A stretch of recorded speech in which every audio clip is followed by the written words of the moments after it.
સુસ્વાગતમ. ધોરણ 12 કોમર્સ નામાના મૂળ તત્વો ભાગ 1 પ્રકરણ 2 ભાગીદારી પેઢીના વાર્ષિક હિસાબો.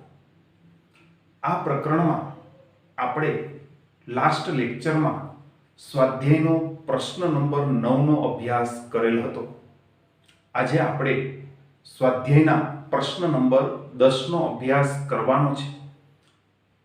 આ દાખલો ગણતા પહેલા મારે અમુક સૂચના આપવી છે. એક સૂચના તો હંમેશા હોય જ છે, પાઠ્યપુસ્તક નજર સમક્ષ રાખો અને મારા લેક્ચરનો વિડીયો જોતા પહેલા દાખલાની સમગ્ર રકમ વાંચી લેવી, જેથી સમગ્ર રકમના આધારે કયા કયા ખાતા અને પત્રક તૈયાર કરવા તે જાણી શકાય. તો અહીં સમગ્ર રકમનું વાંચન કર્યા પછી માલુમ થયું કે અહીં નફા નુકસાન ફાળવણી ખાતું, ભાગીદારોના ચાલુ ખાતા અને પાકું સરવૈયું તૈયાર કરવાનું થશે. તમને પ્રશ્ન થાય કે આગળના દાખલામાં 4 ખાતા અને 1 પત્રક હતું, તો હવે અહીં કેમ ફક્ત 2 જ ખાતા અને 1 પત્રક? તો મિત્રો, મેં પહેલા કહ્યું તેમ સમગ્ર રકમ વાંચવી. સમગ્ર રકમ વાંચતા જાણવા મળે છે કે કાચા સરવૈયામાં નફા નુકસાન ખાતું એમ કરીને એક વિગત આપેલી છે, જેની જમા બાકી છે, જે ચોખ્ખો નફો છે તેવું દર્શાવે છે. હવે અહીં ચોખ્ખા નફાનો જવાબ આપેલો જ હોય તો આપણે વેપાર અને નફા નુકસાન ખાતું બનાવવાનું રહેતું નથી.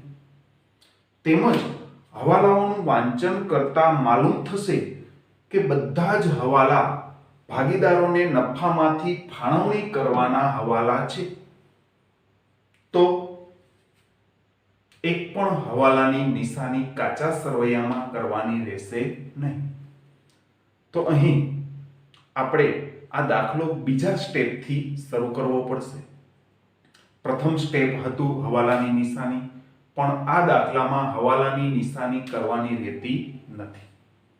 તો બીજું સ્ટેપ, કાચા સરવૈયાની તમામ વિગત જે તે ખાતામાં લાગુ પડે ત્યાં નોંધવી, જે આપણે શીખી ગયા છીએ. અને તેને જ આધારે આપણે સમગ્ર રકમનો અભ્યાસ કરી અને એક પછી એક એન્ટ્રી ગોઠવતા જઈએ અને સાથે સાથે રકમની એક વિશિષ્ટ વિગતની પણ ચર્ચા કરીએ. લવ અને કુશ નામના ભાગીદારો છે, તેમની ભાગીદારી પેઢીનું તારીખ 31/3/17 ના રોજનું કાચું સરવૈયું આપેલ છે અને બંને ભાગીદારો નફાનો, વેચણી પાત્ર નફાનો 60% ભાગ 3/2 ના પ્રમાણમાં અને બાકીનો 40% ભાગ 2/1 ના પ્રમાણમાં વેચે છે. તો જ્યારે અહીં વેચણી પાત્ર નફો મળશે ત્યારે એ ગણતરી કેમ કરવી તે શીખશું. તો એક આ બાબત વિશિષ્ટ બાબત છે આ દાખલાની. હવે આપણે દાખલાની શરૂઆત કરીએ તો કાચા સરવૈયાનું વાંચન કરતા જઈએ અને એક પછી એક વિગત ગોઠવતા જઈએ. તો પેજ નંબર 80 પર તમે નિરીક્ષણ કરતા રહેજો. લવની મૂડી અને ઉપાડ આપેલ છે. આવી જ રીતે આ સમગ્ર દાખલાનું વાંચન કર્યા પછી એ પણ માલુમ પડે છે કે કાચા સરવૈયામાં ચાલુ ખાતા આપેલ છે બંને ભાગીદારના. તો આપણે દાખલામાં અહીં મૂડી ખાતા તૈયાર કરવાને બદલે ભાગીદારોના ચાલુ ખાતા તૈયાર કરશું.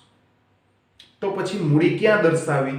તો કે જ્યારે દાખલામાં ચાલુ ખાતા તૈયાર કરેલ હોય તો ભાગીદારોની મૂડી ખાતે દર્શાવવાને બદલે ડાયરેક્ટ મૂડી દેવા બાજુ દર્શાવી શકાય. તો હવે આપણે એન્ટ્રી ગોઠવતા જઈએ તો લવની મૂડી અને ઉપાડ અનુક્રમે 40,000 અને 1,20,000 આપેલ છે.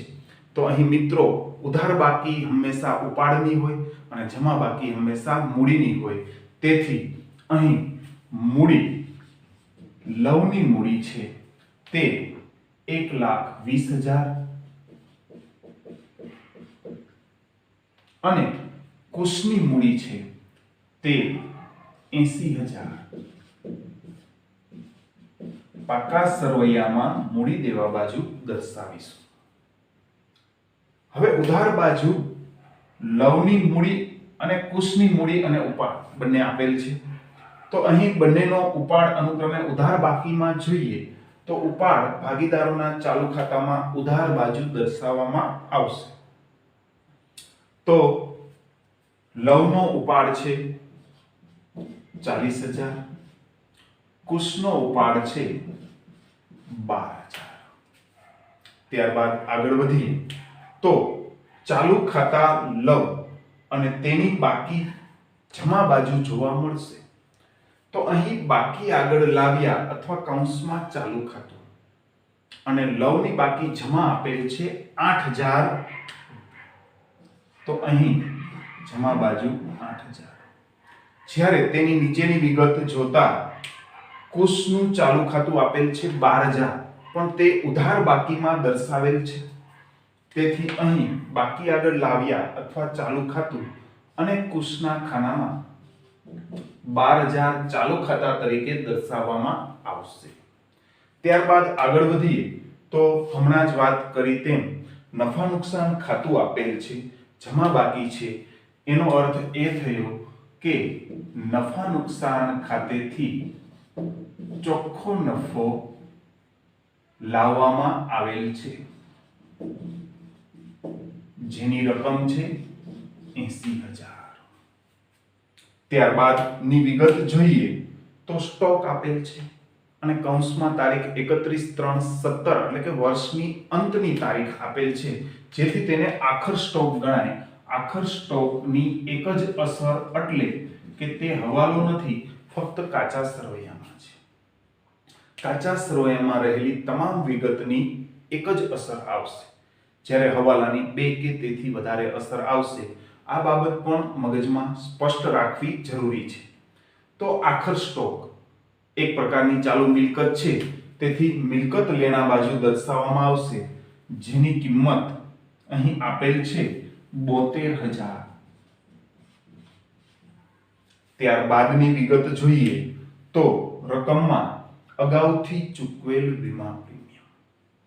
અગાઉથી ચૂકવેલ વીમા પ્રીમિયમ એટલે એનો અર્થ એ થયો કે આવતા વર્ષનું પ્રીમિયમ આપણે અગાઉથી ચૂકવી દીધેલ છે, જે આપણે ચાલુ વર્ષના હિસાબ માટે એક રીતે લઈ લેવું પડે. તેથી ચાલુ વર્ષ માટે અગાઉના વર્ષ પાસે આ ખર્ચનું લેણું ગણાય. તેથી તેને લેણા તરીકે પાકા સરવૈયામાં મિલકત લેણા બાજુ દર્શાવવામાં આવે છે. અને અહીં પણ કાચા સરવૈયામાં ઉધાર બાકી આપેલ છે, તેના દ્વારા પણ સ્પષ્ટ કરી શકાય કે મિલકત લેણા બાજુ આવશે કે મૂડી દેવા બાજુ આવશે.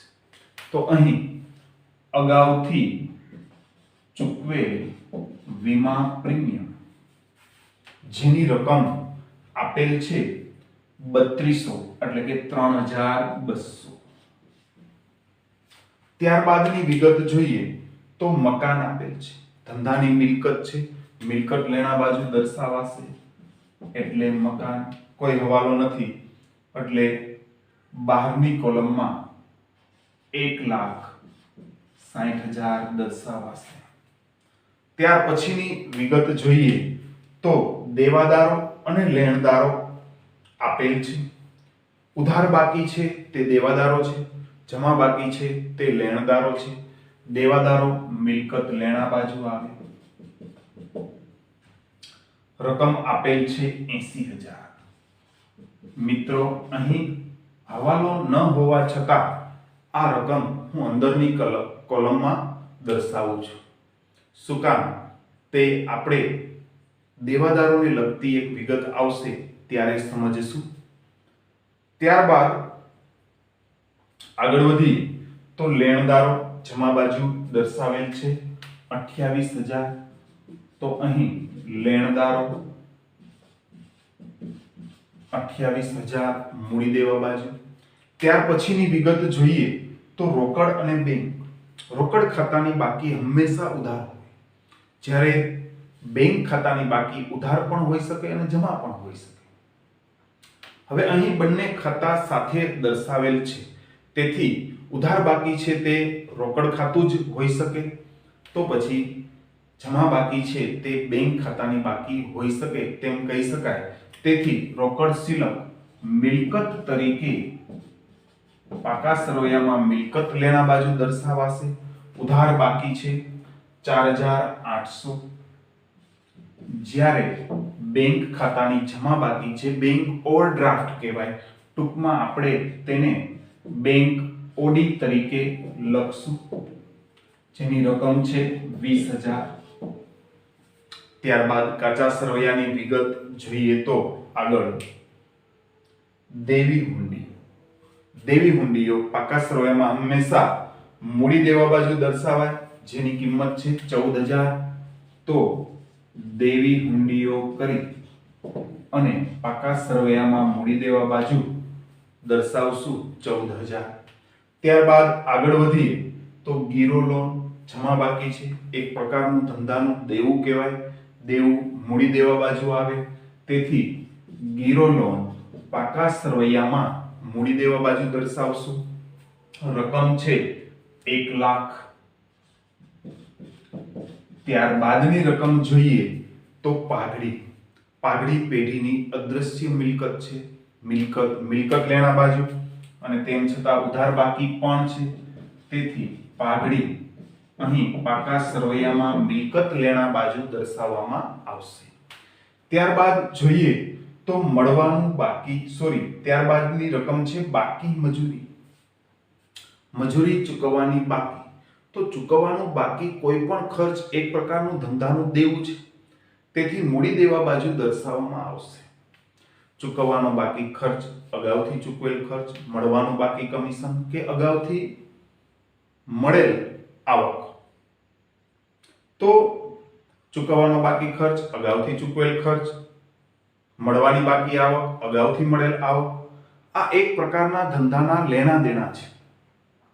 હવે તાર્કિક રીતે આપણે વિચારીએ તો ચૂકવવાનું બાકી છે તે દેવું ગણાય, પણ મળવાનું બાકી છે તે લેણું ગણાય. પણ જો તર્ક શક્તિ ન હાલે ત્યારે તમારે કાચા સરવૈયામાં કઈ બાજુ વિગત દર્શાવેલ છે તેના આધારે પણ તમે નક્કી કરી શકો છો. તો અહીં ચૂકવવાનું બાકી મજૂરી જે ધંધાનું દેવું ગણાય અને તેમ છતાં તેની બાકી જમા છે, જમા બાજુ ₹2,800 દર્શાવેલ છે, તેથી તે દેવું હોઈ શકે. તો અહીં દર્શાવશું ચૂકવવાની બાકી મજૂરી ₹2,800. ત્યાર પછીની વિગત છે મળવાનું બાકી ભાડું. મળવાની બાકી આવક એક પ્રકારનું ધંધાનું લેણું ગણાય, તેમ છતાં ઉધાર બાકી દર્શાવેલ છે 1,600. તો અહીં દર્શાવશું મળવાનું બાકી ભાડું ₹1,600. ત્યારબાદ આગળ વધીએ તો અગાઉથી મળેલ કમિશન. આવતા વર્ષનું કમિશન અગાઉથી મળેલ હોય તો આ વર્ષ માટે તે એક પ્રકારનું દેવું ગણાય, તેથી મૂડી દેવા બાજુ અગાઉથી મળેલ કમિશન જમા બાકી દર્શાવેલ છે ₹800 મૂડી દેવા બાજુ. ત્યાર પછીની વિગત છે ઘાલખાદ અનામત. મિત્રો, ઘાલખાદ અનામત અનેક રીતે વાર્ષિક હિસાબોમાં દર્શાવી શકાય છે. ઘણા વિદ્યાર્થીઓ અહીં એક નફા નુકસાન ખાતામાં કોષ્ટક બનાવતા હોય છે કે ઘાલખાદ જૂની પ્લસ ઘાલખાદ નવી પ્લસ ઘાલખાદ અનામત નવી માઇનસ ઘાલખાદ અનામત જૂની. જે કોષ્ટક યાદ રાખવું અમુક વિદ્યાર્થીઓ માટે અઘરું બનતું હોય છે, તેથી હું એક સરળ રીત આપતો હોઉં છું કે કાચા સરવૈયામાં જે ઘાલખાદ અનામત જમા બાજુ હોય તે નફા નુકસાન ખાતામાં જમા બાજુ દર્શાવી દેવી. હવાલાની અસર માટે અહીં પાકા સરવૈયામાંથી ઘાલખાદ અનામત બાદ કરો તે નફા નુકસાન ખાતે ઉધાર દર્શાવી દેવી. આ રીતે મેં શીખવેલ છે, જે વિદ્યાર્થી માટે સરળ બને એટલા માટે. કોષ્ટક યાદ રાખવું ફરજિયાત નથી અને સરળ બને એ માટે આ રીત આપેલ છે. તો ઘણા વિદ્યાર્થીઓ ઘાલખાદ અનામત નફા નુકસાન ખાતે જમા લખવાનું વલણ ધરાવશે. અહીં નફા નુકસાન ખાતું આપેલ જ નથી. ત્યારબાદ બીજી બાબત કહું તો ઘાલખાદનો કોઈ હવાલો ન હોય તો ઘાલખાદ અનામત નફા નુકસાન ખાતે જમા દર્શાવવાને બદલે પાકા સરવૈયામાં દર્શાવાય છે. આ બાબત ખાસ ધ્યાનમાં રાખજો કે ઘાલખાદ અનામત કાચા સરવૈયામાં આપેલ હોય અને દેવાદારો પર ઘાલખાદ કે ઘાલખાદ અનામત અંગેનો હવાલો જ ન હોય તો ઘાલખાદ અનામત નફા નુકસાન ખાતે દર્શાવવાને બદલે પાકા સરવૈયામાં દર્શાવાય છે. તો પાકા સરવૈયામાં ક્યાં દર્શાવાય? તો જમા બાકી છે તેથી મૂડી દેવા બાજુ દર્શાવી શકાય. અને તેમ ન કરવું હોય તો દેવાદારોમાંથી આ ઘાલખાદ અનામત જૂની બાદ કરીને પણ દર્શાવી શકાય. માટે આ દેવાદારોની રકમ મેં અંદરની કોલમમાં મૂકેલ હતી. તો અહીં આપણે ઘાલખાદ અનામત અહીંથી બાદ કરશું. 8000 12ની કોલમમાં આવશે 72000. ત્યારબાદ આગળ વધી તો પેટન્ટ અને ફર્નિચર. પેટન્ટ અદ્રશ્ય મિલકત છે, ફર્નિચર ધંધાની દ્રશ્ય મિલકત છે. બંને મિલકત લેણા બાજુ દર્શાવવામાં આવે તો સૌ પ્રથમ પેટન્ટ જેની કિંમત છે 12000, ફર્નિચર જેની કિંમત છે 24000. મિત્રો આપણું અહીં બીજું સ્ટેપ પૂર્ણ થાય છે. હવાલાની નિશાની પ્રથમ સ્ટેપ, કાચા સરવૈયાની તમામ વિગત ગોઠવવી જે ગોઠવાઈ ગઈ. ત્યારબાદ ત્રીજું સ્ટેપ, દરેક હવાલાની ઉધાર જમા સરખી અસર આપવી. તો હવાલા તરફ જોઈએ તો પ્રથમ હવાલો છે મૂડી પર 6% અને ઉપાડ પર 10% લેખે વ્યાજ ગણવાનું છે. તો સૌપ્રથમ મૂડી પર વ્યાજની ગણતરી કરીએ તો ચાલુ ખાતામાં મૂડીનું વ્યાજ જમા બાજુ દર્શાવવામાં આવશે. ચાલુ ખાતા અને મૂડી ખાતામાં નિરીક્ષણની રીતે તફાવત જોઈએ તો અહીં ફક્ત શરૂઆતની મૂડી દર્શાવવામાં આવતી નથી, તેને સ્થાને ચાલુ ખાતાની ઉધાર કે જમા બાકી દર્શાવવામાં આવે છે. અને ત્યારબાદ તમામ વિગતો જે વિગત મૂડી ખાતામાં દર્શાવતા હતા તે બધી જ વિગતો અહીં આવે છે. જેમ કે મૂડીનું વ્યાજ મૂડી ખાતામાં દર્શાવતા જ હતા અને એ જ મૂડીનું વ્યાજ અહીં પણ દર્શાવવામાં આવશે. તો ચાલુ ખાતા અને મૂડી ખાતામાં મુખ્ય તફાવત આ કે અહીં મૂડી દર્શાવવાને બદલે ચાલુ મૂડી એટલે કે ચાલુ ખાતાની મૂડી દર્શાવવામાં આવે છે અને ત્યારબાદની તમામ વિગતો છે જે મૂડી ખાતામાં દર્શાવવામાં આવતી હતી તે તમામ વિગતો ચાલુ ખાતામાં દર્શાવવામાં આવશે. તો મૂડીના વ્યાજની એક અસર, મૂડી અહીં છે 1,20,000ના 6% કરતા મૂડીનું વ્યાજ કેલ્ક્યુલેટરમાં ગણતરી કરજો 7,200 રકમ મળશે. તેવી જ રીતે કુશની મૂડી 80,000 છે, તેના પર 6% લેખે વ્યાજની ગણતરી કરતા રકમ મળશે 4,800. જમા અસર થઈ ગઈ. ઉધાર અસર માટે મૂડીનું વ્યાજ નફા નુકસાન ફાળવણી ખાતે ઉધાર બાજુ દર્શાવતા લવ અને કુશ 7,200 4,800 બંનેનો સરવાળો 12ની કોલમમાં મૂકતા ₹12,000. ત્યારબાદ ઉપાડ પર વ્યાજ 10% ગણવાનું છે. ઉપાડનું વ્યાજ ઉપાડની નીચે, તો અહીં દર્શાવીએ ઉપાડનું વ્યાજ 40,000ના 10% 4,000, 12,000ના 10% 1,200, કેલ્ક્યુલેટરમાં ગણતરી કરતા આ બંને રકમ મળી જશે. એક અસર ઉધાર થઈ, બીજી અસર જમા આપવા માટે નફા નુકસાન ફાળવણી ખાતે જમા બાજુ ઉપાડનું વ્યાજ લવ અને કુશ. લવનું 4000, કુશનું 1200, કુલ 5212 ની કોલમમાં. તો આ હવાલાની પણ ઉધાર જમા સરખી અસર થઈ, ત્યારબાદ જ નવો હવાલો લેવાનો છે. તો બીજો હવાલો, ચાલુ ખાતાની શરૂઆતની બાકી પર 10% લેખે વ્યાજની જોગવાઈ કરો. તો ચાલુ ખાતાનું વ્યાજ ચાલુ ખાતાની નીચે જ દર્શાવવામાં આવશે. અહીં લવની જમા બાકી છે તો તેનું ચાલુ ખાતાનું વ્યાજ તેની નીચે જ 10%, 8000 ના 10% કેલ્ક્યુલેટરમાં કરશો તો 800 રૂપિયા મળશે.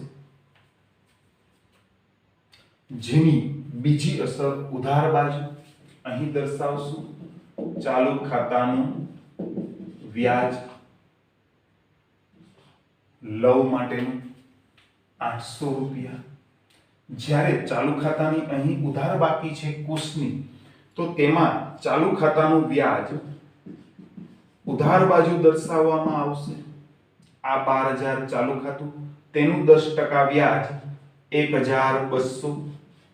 ઉધાર અસર થઈ, જમા આપવા માટે નફા નુકસાન ફાળવણી ખાતે જમા બાજુ ચાલુ ખાતાનું વ્યાજ કુશ 1200. તો આ હવાલાની પણ ઉધાર જમા સરખી અસર થઈ ગઈ. અહીં 800 જમા તો 800 ઉધાર, 1200 જમા 1200 ઉધાર. આટલું મગજમાં સ્પષ્ટ થાય ત્યાર પછી જ બીજા હવાલા તરફ આગળ વધવાનું. ચોકસાઈથી આગળ વધતા રહેશું તો પ્રશ્નનો જવાબ 100% મળશે. ત્યારબાદ જોઈએ તો કુશને માસિક 1800 લેખે પગાર ચૂકવવાનો બાકી છે. ભાગીદાર છે, કુશ છે, તેને પગાર ચૂકવવાનો છે. માસિક 1800 એટલે દર મહિને 1800. તો આપણે અહીં વાર્ષિક હિસાબો તૈયાર કરીએ છીએ, તેથી વર્ષનો પગાર અહીં દર્શાવવો પડશે. તેથી પગાર કુશનો 1800 ગુણ્યા 12 એટલે કે 1800 ગુણ્યા 12 કરતા અહીં કેલ્ક્યુલેટરમાં ગણતરી કરતા રકમ મળશે 21600. ઉધાર અસર થઈ ગઈ. અહીં જમા અસર પગાર કુશના ખાનામાં 21600. કારણ કે આ પગાર ભાગીદાર માટે આવક છે, જ્યારે પેઢી માટે ખર્ચ છે, તેથી ખર્ચ તરીકે ઉધાર. ત્યારબાદનો હવાલો જોઈએ તો ઉપરના હવાલાઓ નાખ્યા પછી જે વેચણી પાત્ર નફો આવે તેના 10% લેખે કુશને કમિશન આપવાનું છે. તો છેલ્લો જ હવાલો બાકી છે. તમામ હવાલાની ઉધાર જમા સરખી અસર થઈ ગઈ. તો હવે આપણે સ્ટેપ બાય સ્ટેપ ખાતા બંધ કરવા માટે સરવાળા કરી શકીએ. પણ અહીં એક બાબત ધ્યાનમાં રાખવાની કે અહીં જે વેચણી પાત્ર નફો આવે તેના 10% કમિશન કુશને આપવાનું છે, તેની ગણતરી બાકી ન રહે તે માટે અહીં કુશનું કમિશન એવી એક જરૂરી ગણતરી કરી લઈએ. તો કુશનું કમિશન મેળવવા માટે પહેલા જમા બાજુનો સરવાળો,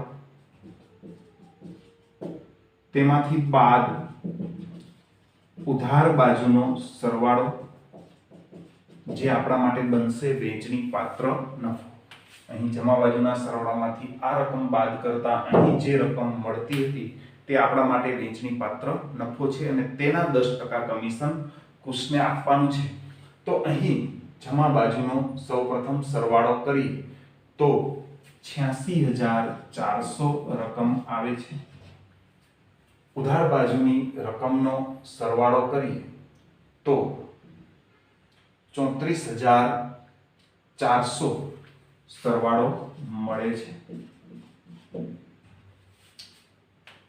આ રકમ બાદ કરતા 52000 વેચણી પાત્ર નફો મળે છે અને આ 52000 ના 10% કેલ્ક્યુલેટરમાં કરશો તો કમિશન 5200 મળશે. તો અહીં કુશનું કમિશન મળ્યું 5200. તો આ રકમ છે તેની બે અસર. કુશ માટે આવક ગણાય, પેઢી માટે ખર્ચ ગણાય. તેથી કમિશન કુશ 5200 અને બીજી અસર કમિશન 5200 કુશના ચાલુ ખાતે જમા દર્શાવવામાં આવશે. તો અહીં તમામ હવાલાની ઉધાર જમા સરખી અસર થઈ ગઈ. હવે આપણું અંતિમ સ્ટેપ એટલે કે ખાતાના સરવાળા કરવાના છે. અહીં સરવાળો હમણાં મેળવ્યો તે મુજબ 86400 જમા બાજુનો સરવાળો વધુ છે, તેથી બંને બાજુ આ રકમ મૂકવામાં આવશે. હવે આ સમગ્ર રકમ આ રકમમાંથી બાદ કરવામાં આવશે, જેથી વેચણી પાત્ર નફો મળશે 46800. અહીં વેચણી પાત્ર નફા તરીકે દર્શાવશું. હવે આ નફો બંને ભાગીદારને વેચવાનો હોય, નફા નુકસાનના પ્રમાણમાં વેચવાનો હોય. નફા નુકસાનનું પ્રમાણ ન આપેલું હોય તો સરખે હિસ્સે વેચવાનો હોય. પણ અહીં એક વિશિષ્ટ બાબત આપેલ છે કે નફાનો 60% ભાગ 3/2 ના પ્રમાણમાં વેચવાનો છે અને બાકીનો 40% ભાગ છે તે 2/1 ના પ્રમાણમાં વેચવાનો છે. તો એ માટે જરૂરી ગણતરી નંબર 2, વેચણી પાત્ર નફો. કુલ નફો છે 46800, જેના 60% રકમ કરીએ તો L અને K એટલે કે લવ અને કુશના ભાગે કેટલી રકમ આવે. તો આ 46800 ના 60% કરતા રકમ મળશે. કેલ્ક્યુલેટરમાં ગણતરી કરજો. 28080 રૂપિયા એટલે કે 28080. આ રકમને આપણે 3/2 ના પ્રમાણમાં વેચવાની છે. કેલ્ક્યુલેટરમાં આ ગણતરી પણ કરજો. 28080 ગુણ્યા 3/5 એટલે કે L નો ભાગ આવશે, એટલે કે લવ નો ભાગ આવશે. 28080 ગુણ્યા 2/5 કરતા કુશનો ભાગ મળશે. તો કેલ્ક્યુલેટરમાં ગણતરી કરતા લવને ભાગ મળે છે 16848,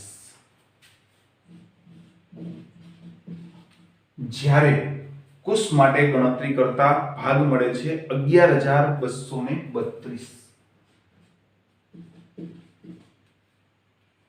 હવે બાકીના 40% ભાગની વાત કરીએ તો 46800 ના 40% કરતા રકમ મળશે 18720.